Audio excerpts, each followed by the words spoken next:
qu'on voit mes nails. Tes Bien. nails? Oh, mais tu peux Pour commencer. ça. On peut commencer. Vas-y, monte tes nails et on commence. C'est le look d'automne.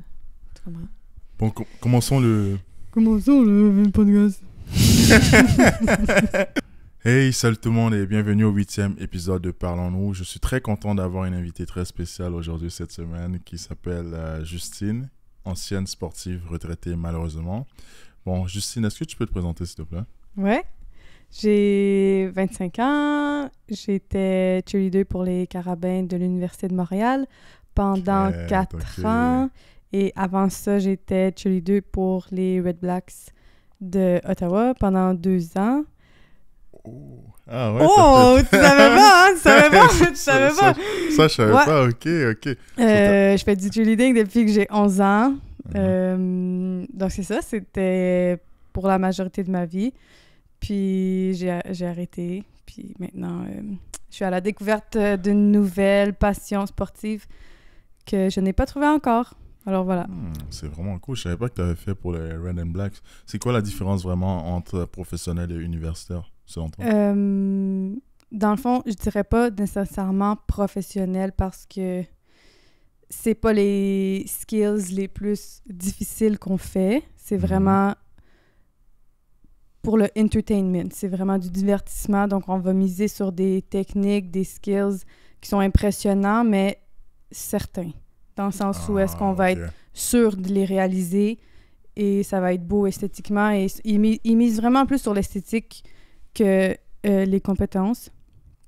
Alors, c'est pour ça que j'ai plus aimé faire du cheerleading à l'université parce que c'était compétitif et on était contre toutes les équipes du réseau RSEQ. Puis, on a gagné plusieurs fois. Ah, c'est bien. Alors, voilà, C'est cool, pour ça. c'est cool. On était vraiment bons. C'était le meilleur programme que j'ai connu de ma vie. Puis, voilà. Je suis content que tu aies eu du plaisir beaucoup à l'université. Là, c'est une phase de la vie très importante. Ouais. Si tu as eu du fun, c'est encore mieux, franchement. Et pour ceux qui font pas du sport à l'université, franchement, le sport, Vous devez. c'est Vous vraiment manquez super quelque chose, cool pour vous vrai. manquez quelque chose. C'est une grosse communauté, forte communauté. Tu connais beaucoup de gens, tu te fais beaucoup d'amis. Tu apprends la beaucoup de valeur du fêtes et travail. La valeur du travail, c'est Ouais. vraiment important. La collaboration. C'est plein de choses importantes qui te suivent au travail dans le monde des grands. Pour ceux qui sont nouveaux à ce podcast, en fait, on commence directement par des jeux. Donc, vous allez voir, on va faire plusieurs jeux. Après, on va avoir une petite discussion sur la communication homme-femme en général. Donc, on va commencer directement. Et le premier jeu, c'est vrai ou faux. La plupart des gens sont superstitieux. Superstitieux? Ouais. La plupart des athlètes? Des gens. Non. Tu sais, c'est quoi le... vrai ou faux? Oh! C'est tu le mets, vas-y. Est-ce que tu veux recommencer? Mais non, Ok, pas besoin de ok, recommencer. ok, hein, ok, tu peux ok. dire. Faux. Les jeunes d'aujourd'hui sont plus axés sur les résultats rapides que sur le travail. Vrai. Le sport favorise l'apprentissage des compétences essentielles pour la vie. Ouais. Vrai. Les gens qui n'ont jamais pratiqué du sport à haut niveau ne comprennent pas c'est quoi la pression de l'engagement à un objectif. Vrai. L'humour est essentiel pour qu'une relation fonctionne. Vrai. Les hommes ont généralement du mal à comprendre les émotions des femmes. Vrai. Les athlètes féminines reçoivent autant de reconnaissance que les athlètes masculins. Faux. La plupart des gens sont superstitieux. Vrai. Les jeunes d'aujourd'hui sont plus axés sur les résultats rapides que le processus d'apprentissage. Vrai. La compétition sportive favorise souvent plus l'ego que l'esprit d'équipe. Psych. Faux. Le sport favorise l'apprentissage des compétences essentielles pour la vie. Vrai. Les gens qui n'ont jamais pratiqué de sport de haut niveau de compétition ont du mal à comprendre la pression de l'engagement. Vrai. L'humour est essentiel pour qu'une relation réussisse. Vrai. Les hommes ont généralement du mal à comprendre les émotions des femmes? Je dirais faux vrai, mais je pense que c'est le fait que les gens écoutent moins que ça crée cette situation-là. Mais si les gens écoutaient vraiment, ils comprendraient bien les émotions des femmes. C'est Merci. juste l'écoute, en fait. Dans les réponses que j'ai données, est-ce qu'il y avait quelque chose que tu étais totalement en désaccord avec moi? Que la compétition sportive favorise souvent plus l'ego que Mhm. l'esprit d'équipe? Ouais, ça c'est quoi? Moi, j'ai dit que ça favorisait plus l'esprit d'équipe. Ah oui, c'est vrai, ouais, parce que pas- t'as fait. C'est ça, parce que genre... Non, c'est parce que je flexais au départ, là, Oui, mais Mais sinon, c'est non. vrai, c'est juste ça que j'ai retenu. Yeah. OK, pourquoi l'humour est essentiel pour qu'une relation réussisse? S'il n'y a pas d'humour, vous n'allez pas bien vous entendre, genre. Hmm. S'il n'y a pas d'humour, vous vous entendez pas bien, et genre... Si vous n'êtes pas capable de décontracter entre vous deux, ben ça sert à quoi votre relation? Ça sert à quoi, hein? Avoir une conversation.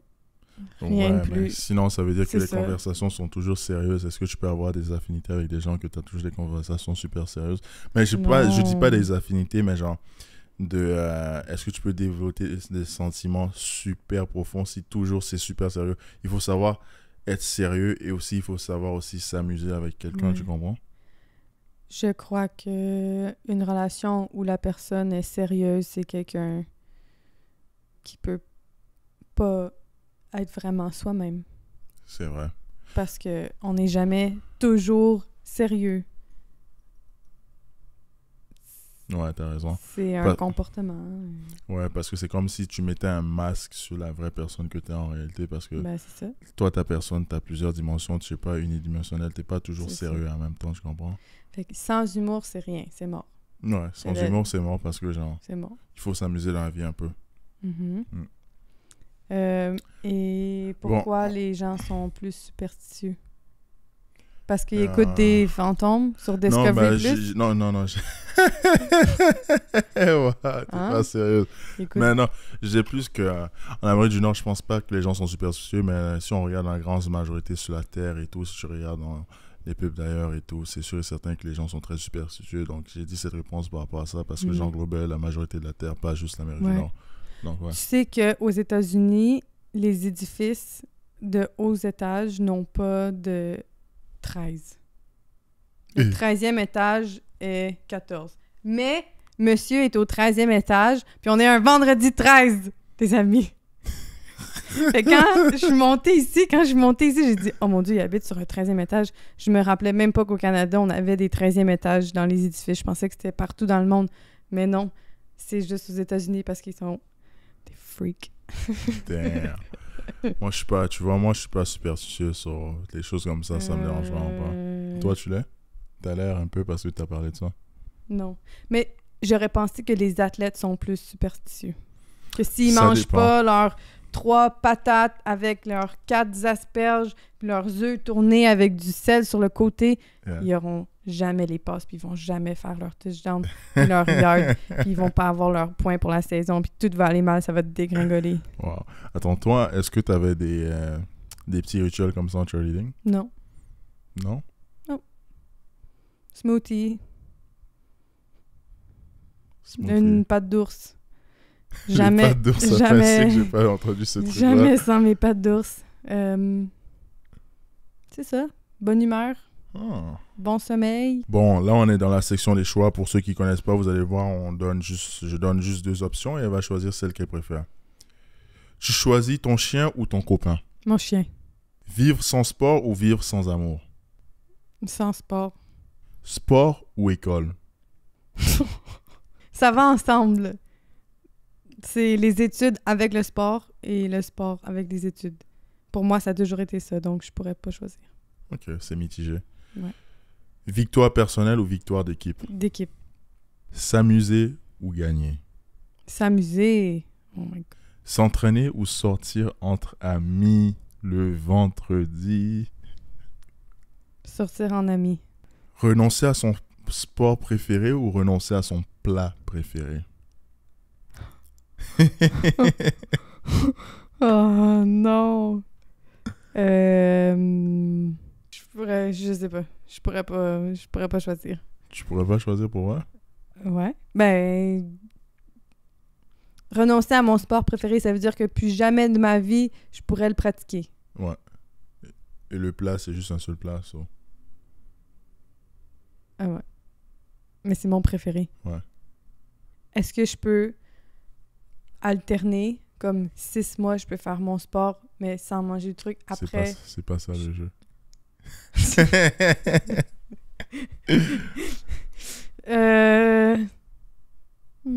Ok, renoncer à ma nourriture préférée. Voyager dans le temps ou voyager à travers le monde? À travers le monde. Vivre sans téléphone ou vivre sans amis proches? Sans téléphone. Vivre sans défi ou vivre sans détente? Sans détente. T'as des choix de quelqu'un qui aime se pousser à fond, j'aime ça.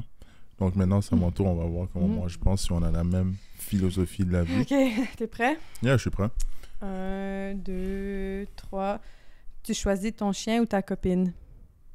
Ma copine, j'aime pas les chiens. Freak. Vivre sans sport ou vivre sans amour? Ah, vivre sans amour. L'amour va venir avec le sport. Ok. Sport ou école? Objectivement, si tu avais besoin de choisir un pour ta survie en entier, je dirais le sport est plus important, donc sport. Victoire personnelle ou victoire d'équipe? Victoire d'équipe, c'est un plus gros accomplissement. S'amuser ou gagner? Gagner. Tu gagnes, tu t'amuses quand tu gagnes.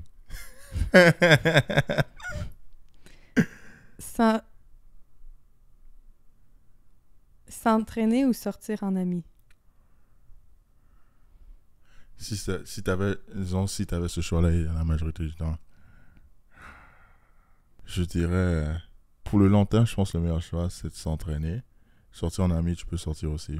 Mais parfois, quand tu dois t'entraîner, parce que si tu perds ta shape physique, si tu perds ta physicalité, tu vas pas la réavoir facilement. Mais tu peux chiller avec tes amis tout le temps. Pourquoi ton temps d'entraînement, tu vas le prendre pour aller chill? Mais tu peux t'entraîner. Et Quand- aller chill. C'est... Pourquoi ton temps C'est- d'entraînement, tu vas le prendre pour aller chill? Non, ton temps d'entraînement, tu peux le prendre à d'autres moments que quand tu peux voir tes amis. Ouais. Est-ce que tu peux voir tes amis les mercredis matins? Non. Tout le monde travaille. Mhm. Est-ce que tu peux les voir au midi? Peut-être. On a le même point de vue. Est-ce que tu peux voir le soir? Oui. Mais le rendu au soir, si tu as le choix. Ah, je vois. Tu comprends? Je vois. C'est parce que tu as procrastiné, tu t'es pas entraîné quand tu devais t'entraîner. So, ouais, le rendu là, tu choisis les amis si c'est juste une fois par semaine, ouais. Sinon, tu verrais jamais tes amis? Mais non, bien sûr que je les verrai. Quand? Le Quand je mercredi m'entraîne matin? Quand je m'entraîne pas. Voilà! Bravo! Vivre sans musique ou vivre sans rire? Sans musique, c'est beaucoup plus important de rire parce que tu peux être joyeux. Mhm. Renoncer à son sport préféré ou renoncer à son plat préféré? Je sais pas pourquoi t'as hésité, mais je préfère renoncer à mon plat préféré. OK. Voyager dans le temps ou voyager à travers le monde? Voyager à travers le monde. Le monde est trop beau. Bravo. Vivre sans téléphone ou sans amis proches? Vivre sans téléphone. Vivre sans défi ou sans détente? Je préfère vivre sans détente parce que si t'as pas de détente, si t'es trop détendu dans la vie, ça veut dire que t'accomplis rien. Ça sert à rien. No pressure, Yeah, no diamond. exactly. Et genre, pour ceux qui aiment pas, se défier et tout, votre vie va être juste monotone et genre, peut-être que vous allez regretter en vieillissant parce que c'est très important de se défier, surtout quand t'es plus jeune, Mhm. parce que ça te permet de savoir te découvrir toi comme personne, apprendre à te connaître et aussi genre trouver aussi d'autres personnes qui sont like-minded, comme on dit en anglais, des gens qui Mhm. ont la même mentalité que toi, qui ont envie de se pousser. Ça va te permettre d'avoir des très bonnes connexions dans la vie. Toi, est-ce que c'est quelque chose que tu serais d'accord avec ça? Oui, non seulement sur le côté personnel, mais aussi les défis, c'est ce qui me garde en vie, dans le sens où est-ce que quand j'en ai pas, je m'emmerde Puis j'abandonne n'importe quoi et je me perds un peu. Puis les défis, ça me met de la pression, ça me met de la structure dans ma vie. C'est quoi le type de défi que toi, tu te donnes dans ta vie, dans ton quotidien? C'est habituellement dans ce qui prend le... J'ai comme des obsessions, comme on pourrait dire. C'est comme des phases de vie. Ouais, c'est vrai.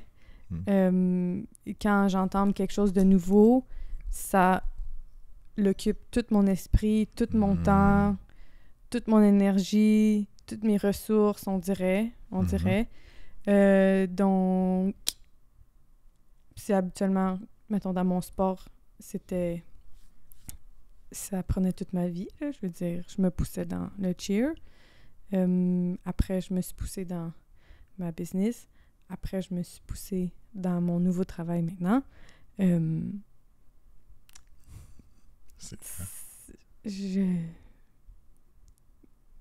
C'est très rare des journées de congé où est-ce que j'ai rien. Yeah. Mais il en faut quand même des journées de congé, mais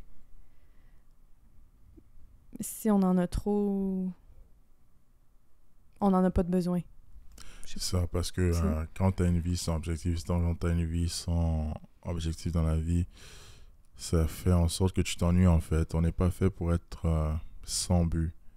Si tu n'as pas de but présentement, tu dois sûrement t'ennuyer parfois parce que tu te dis j'ai trop de temps sur moi-même, pourquoi tout le monde est occupé, moi je fais rien de ma vie et tout, et je pense pas que c'est vraiment un bon sentiment à avoir. Voilà pourquoi il faut vraiment apprendre à se connaître dans la vie, parce que quand tu apprends à te connaître, tu es capable d'aller faire des activités que tu aimes vraiment dans la vie. Et en faisant des activités que tu aimes vraiment dans la vie, tu vas repousser les limites de ces activités-là parce que tu vas toujours aimer ça, faire ça, parce que c'est ta passion. Et quand tu es passionné par rapport à quelque chose, tu atteins des niveaux stratosphériques. C'est vrai. Pourquoi tu ris? J'ai trop l'air d'un motivateur ou quoi? Thank you for coming to my TED Talk. Non, c'est... Wow! Non, c'est vrai. Non, mais c'est vrai. Sans trajectoire, on est perdu. Ça peut être des petites trajectoires, tu sais, court terme, moyen terme, long terme.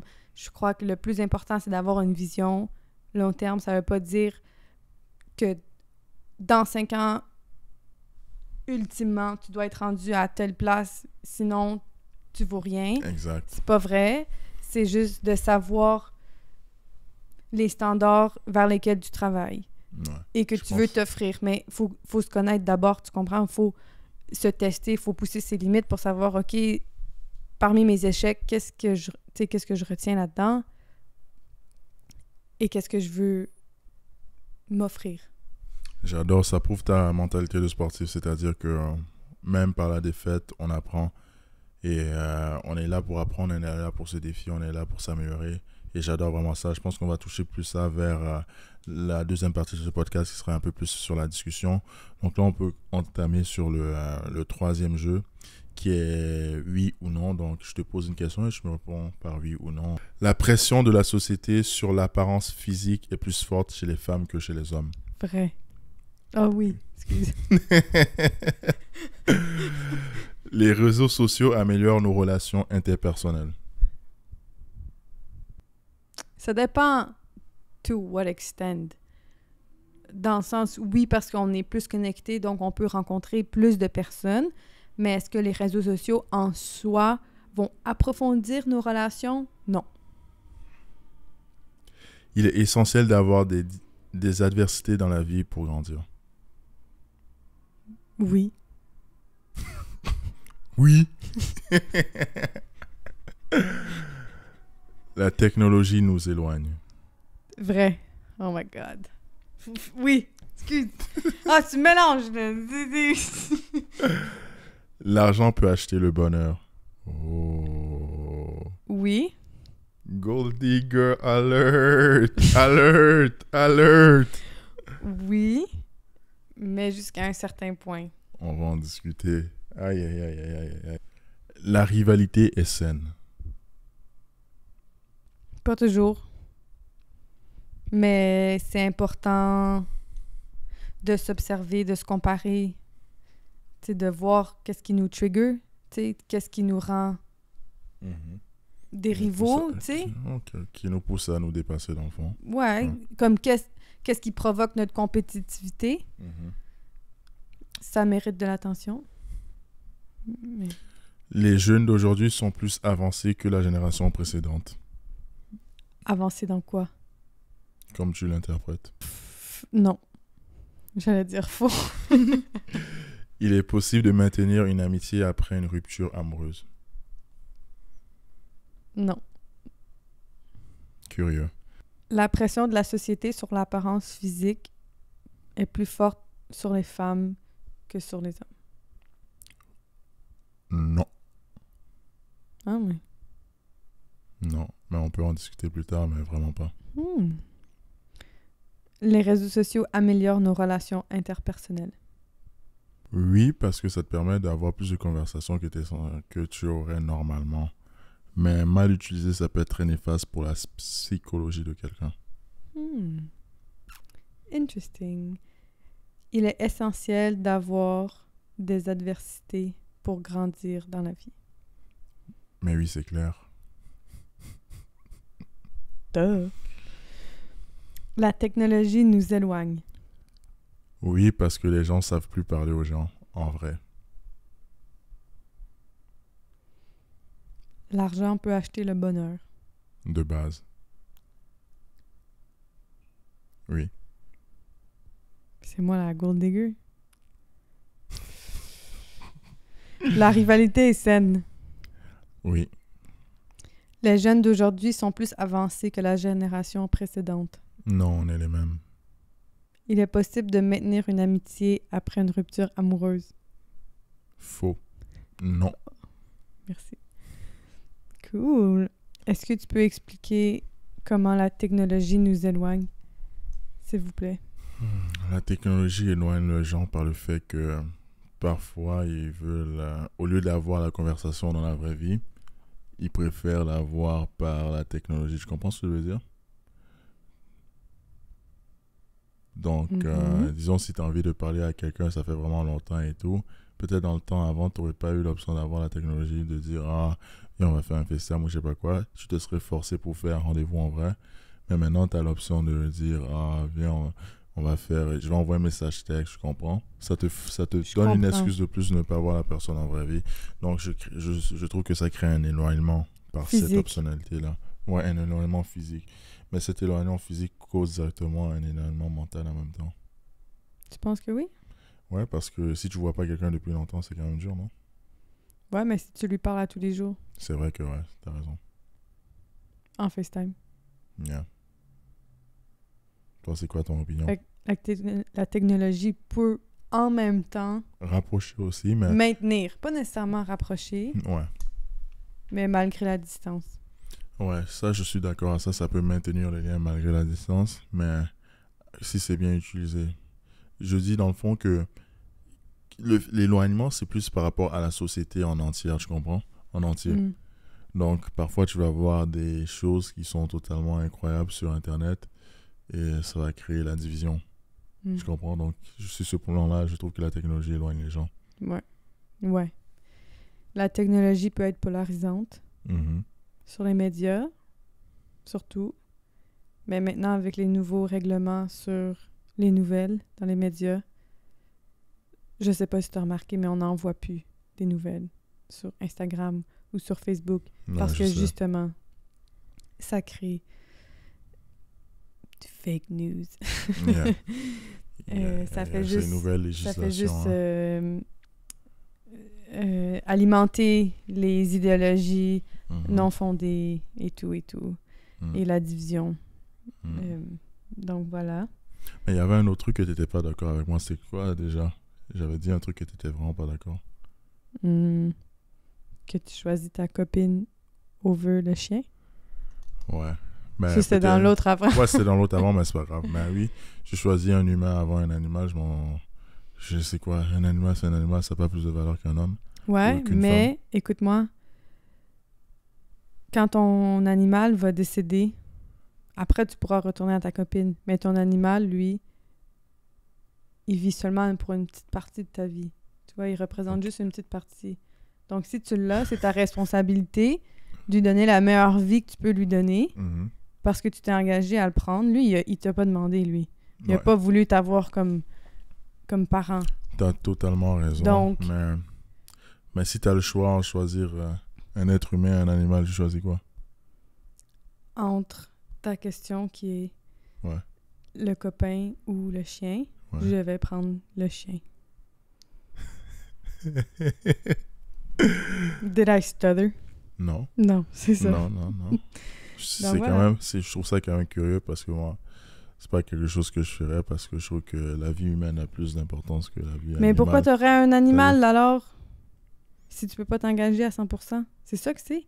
Ouais, je comprends celui. Ok, toi, tu dis vraiment ton animal de compagnie et ton copain, mais franchement, si ton copain, c'est l'homme de ta vie, tu vas choisir quand même l'animal? Ça sera pas l'homme de ma vie s'il me demande de choisir entre lui et le chien?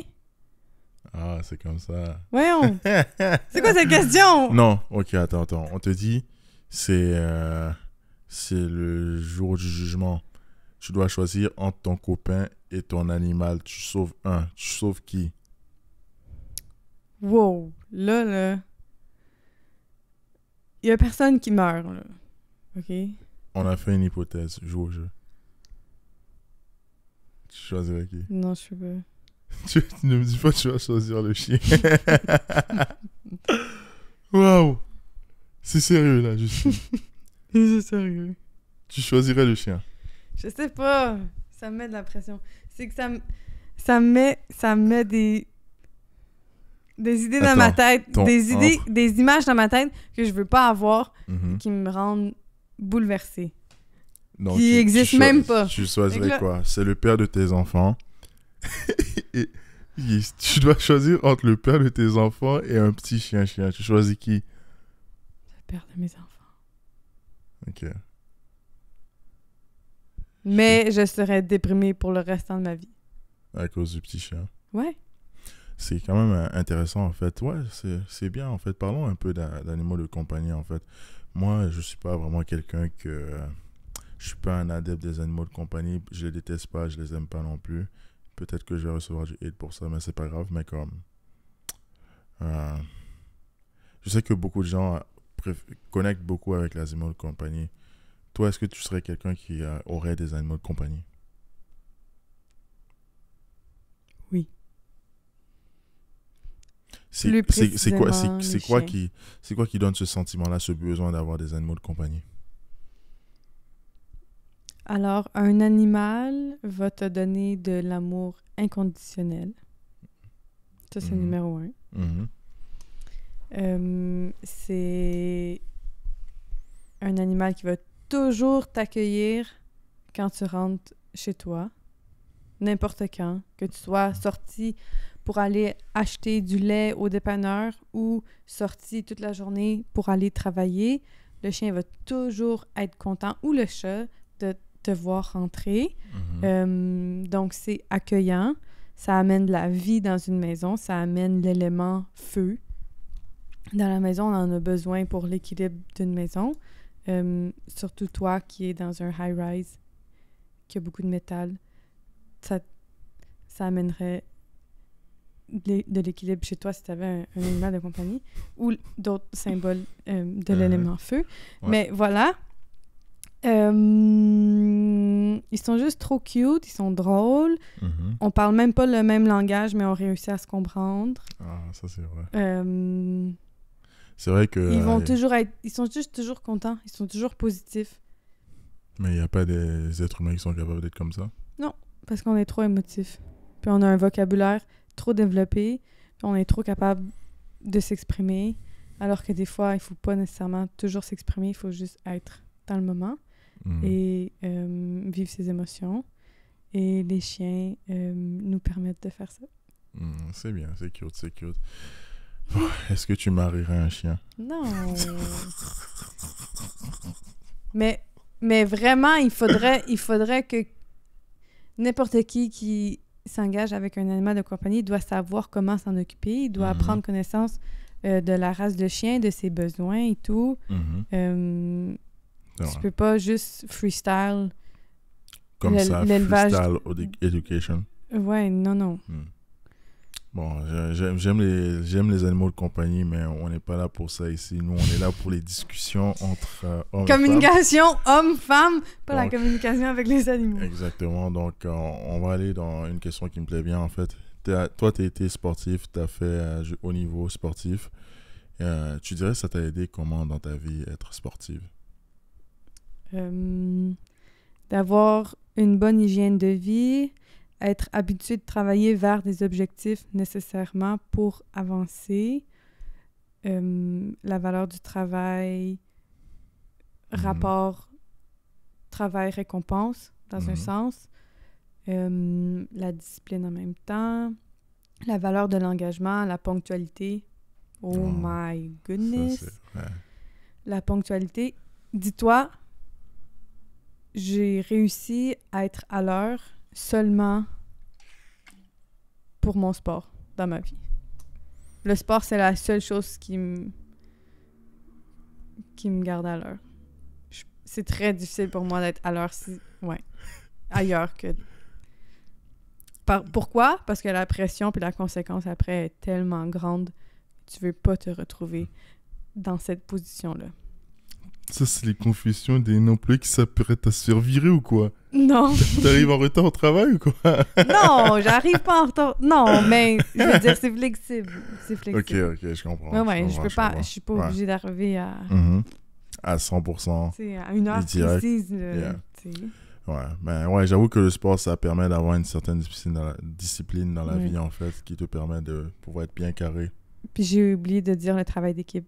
Maintenant, plus que jamais, je le vois dans mon travail, surtout dans le monde corpo, où est-ce que même des personnes sportives qui sont peut-être un peu plus, d'un sport individuel, ça se voit comment le renforcement positif manque, comment l'encouragement manque, comment la confiance, dans l'autre manque.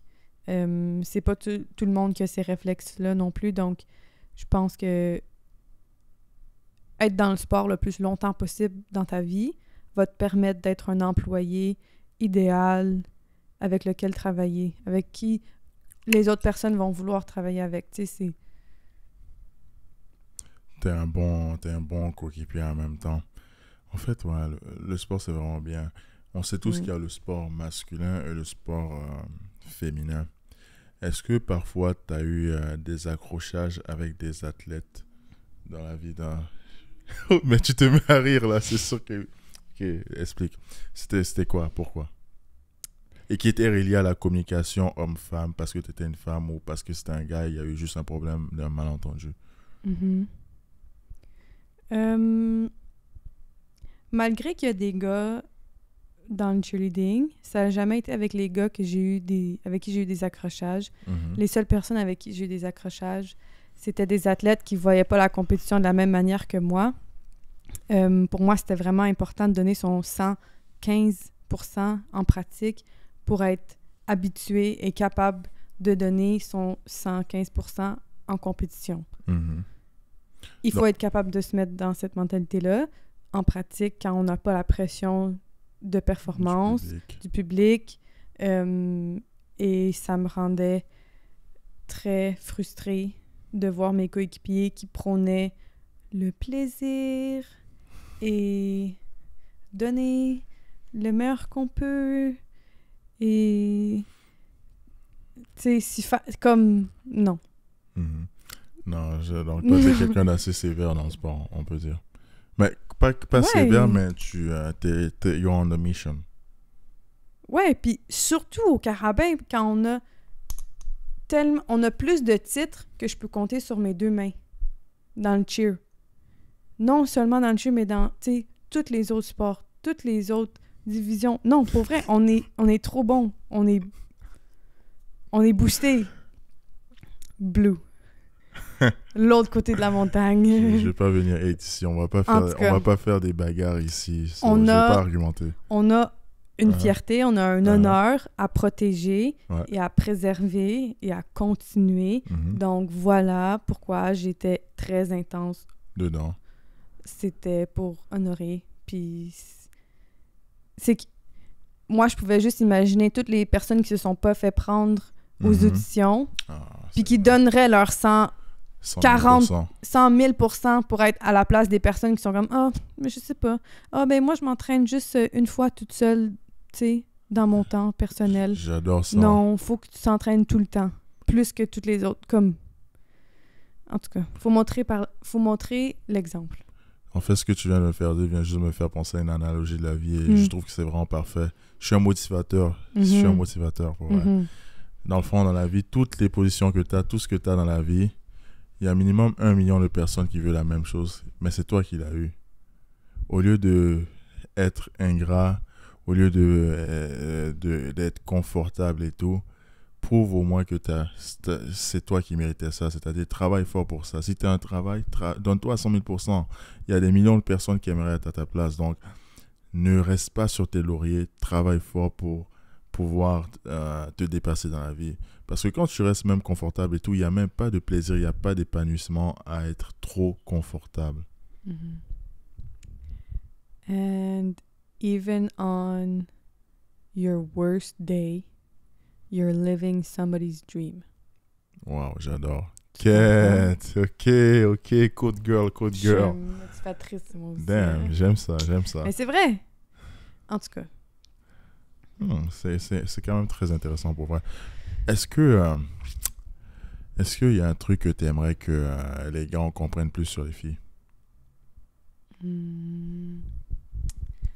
Des fois, il faut seulement écouter et ne pas réagir. Mais attends, je pense que les filles disent souvent, les femmes disent souvent que les gars, on n'écoute pas. Est-ce que tu peux juste détailler plus ça? C'est quoi qui te fait croire que les hommes n'écoutent pas en général?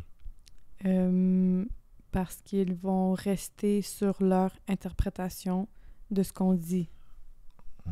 Alors que des fois, on n'a pas besoin qu'ils interprètent ou qu'ils se positionnent sur quoi que ce soit, mais seulement de se faire entendre et de se faire valider.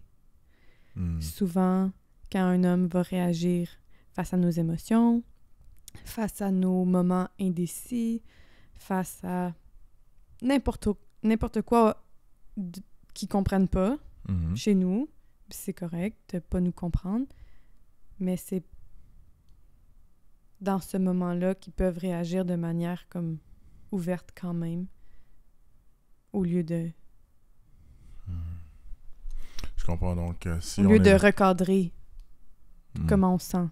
Okay. On n'a pas besoin. Ok, je vois ce que tu veux dire. Donc, si t'es un gars et tu trouves que tu comprends pas vraiment à 100% ce que la femme vit, donc au lieu de donner ta perspective de gars pour dire « Oh, c'est sûr qu'elle se sent comme ça parce que moi, je me sentirais comme ça », tu peux juste accepter le fait que tu comprends pas ça à 100% et juste écouter. Même si tu peux pas apporter quelque chose de plus, parfois juste bien écouter quelqu'un, ça la rend vraiment plus compris et par le fait même d'être compris, la personne t'apprécie plus. Exactement. Et la même chose pour quand on s'exprime sur nos sentiments, on n'a pas besoin de se faire micromanage, dans le sens où est-ce que on n'a pas besoin d'une solution à nos problèmes. Moi, je dois admettre, j'ai un défaut. Je suis un micromanager en cuisine. Okay. Et je pense que quand tu as une habitude d'être micromanager dans un domaine, c'est très difficile de ne pas être micromanager, d'arrêter d'être micromanager dans ce domaine-là. Est-ce que tu as des astuces, disons, pour des personnes qui sont micromanagers dans leur communication, c'est-à-dire dans leur relation avec leurs amis ou personnes qu'ils aiment? Est-ce que tu as des conseils pour être moins micromanager, pour moins agacer son partenaire ou son ami? J'en ai plein. La première chose, c'est tourner sa langue 7 fois dans sa bouche. Tu sais faire ça? Ouais. Surtout dans des moments sensibles où clairement la personne avec qui tu parles est en détresse ou she's upset. Tu sais, she's going through something, comme whatever. C'est pas le moment de donner son grain de sel. T'es qui, toi? Don't make it about you. It's not about you. C'est c'est le temps de la personne qui est en train de se vider, ventiler, blow some steam. Voilà. Alors, tu t'assois comme ça. Tu fais des signes de tête.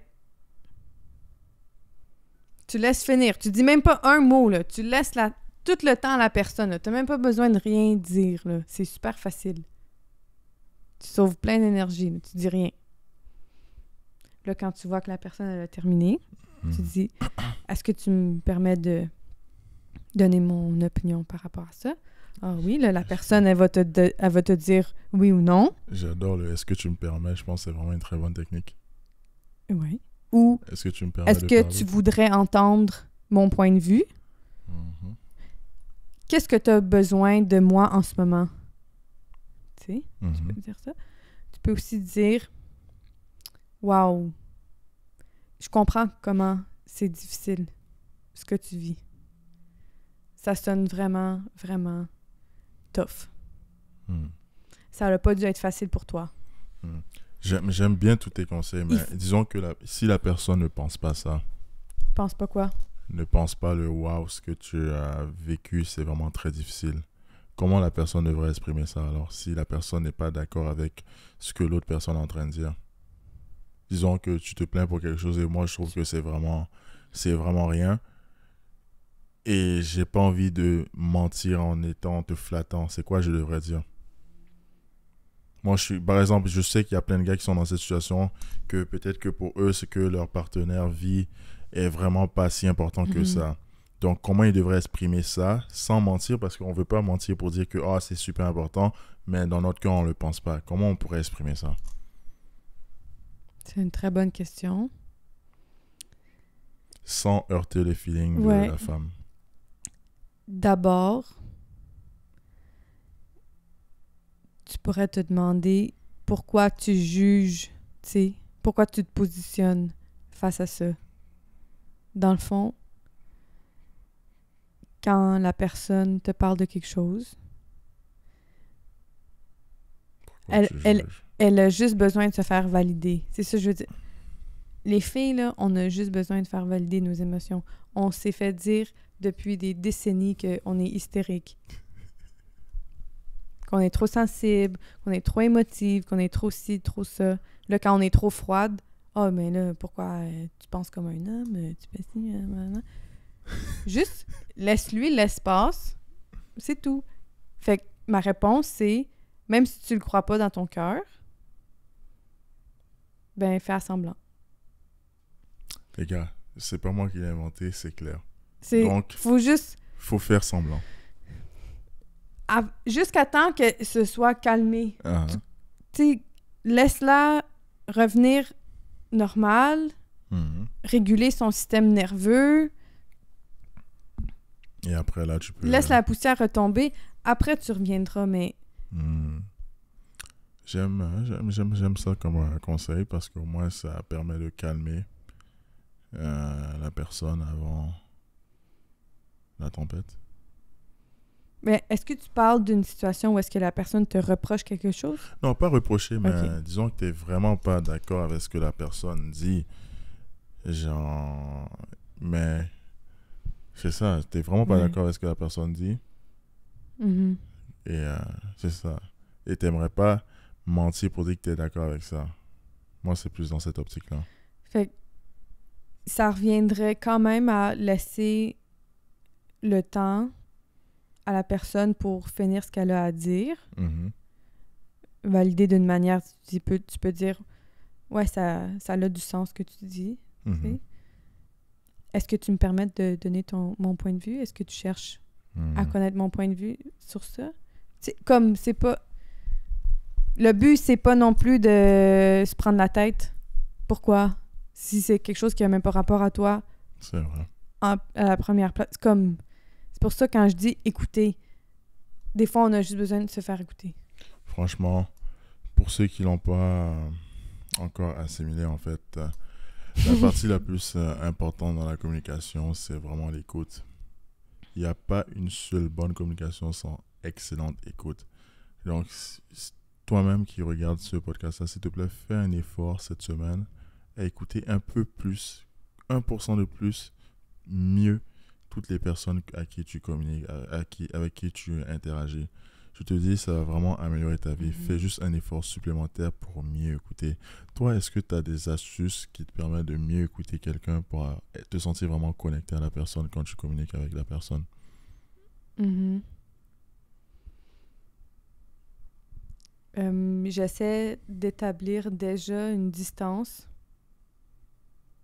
avec la personne pour être capable de recevoir d'une manière neutre. Parce que ça, c'est l'autre chose. Quand on réagit et on juge et on a une position automatique sur un sujet, là, on est biaisé et la personne ne va pas recevoir le meilleur de toi ou ce qu'elle a besoin non plus. La neutralité dans la communication. Ouais. Et de reconnaître quand on n'est pas neutre, puis on est en train de frame ou mener la conversation ou la réflexion de la personne en fonction de nos insécurités, nos projections ou notre passé, nos situations à laquelle ça nous ramène. Donc, c'est d'être capable de s'observer, de savoir quand on réagit par rapport à quelque chose, pourquoi on réagit, pourquoi on a besoin de donner, de couper la personne puis de frame la conversation. Non. Pourquoi... Comme... It's not about you. It's about the other person. It's not. J'adore en fait les conseils que tu donnes parce que on est trop centré sur nous-mêmes parfois. Parfois, il faut juste essayer de se mettre plus à la place des autres personnes pour mieux les comprendre et mieux être connecté à eux, en fait. Et franchement, la bonne communication peut te permettre d'atteindre ce niveau de conscience-là. Ouais. Oui. Et en même temps, ça peut seulement te rapprocher de l'autre personne si c'est quelqu'un à qui tu tiens, parce que ça démontre le respect, ça démontre l'amour pour la personne. Comme... Puis quand je dis l'amour, c'est inconditionnel dans le sens où la personne, elle le sait qu'elle n'est pas dans un bon état d'esprit. Là. Elle n'est pas à son plus beau jour, à son meilleur moment quand elle est en train de délirer ou pleurer par rapport à une situation qui lui est arrivée dans la journée. Comme... Fait que de respecter ce moment-là, faire le moindre distraction possible, c'est juste un signe de respect, selon moi. J'adore vraiment, Justine, les conseils que tu as donnés en fait dans la deuxième partie de ce podcast-là. J'ai plus vu la profondeur de la manière que tu as abordé la vie aussi, la communication. Tu as vraiment donné des très bons insights. J'ai bien aimé pourquoi tu m'as fait penser à des choses que je n'avais jamais pensé avant. Et pour tous ceux qui ont regardé cet épisode-là, si vous trouvez que vous avez que cet épisode vous a apporté quelque chose, s'il vous plaît, n'hésitez pas à en discuter avec votre famille ou à partager avec vos amis, ça ferait vraiment plaisir. Et ouais, on se revoit au prochain épisode de Parlons-nous. Merci beaucoup, Justine. Ça me fait plaisir. Merci de m'avoir accueilli. Ciao les gars.